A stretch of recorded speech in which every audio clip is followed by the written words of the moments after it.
ضيع مش هنفرط فيه كلنا، حقانيين بحبها مننا نقرا فين ونكتب فين ونقول لمين هيسمع مننا.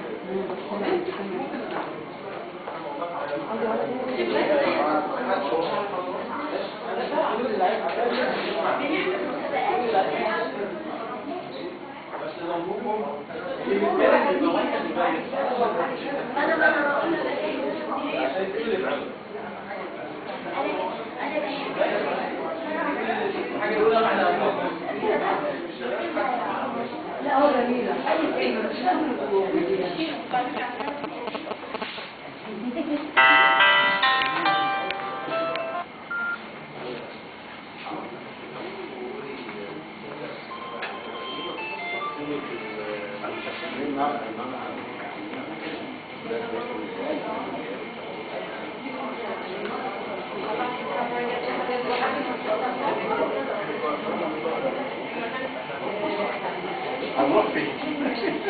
ما احنا لازم نبقى موجودين هنا عشان احنا عاوزين نبقى وسط كتب، يعني عشان خاطر يبقى الموضوع كله على العين.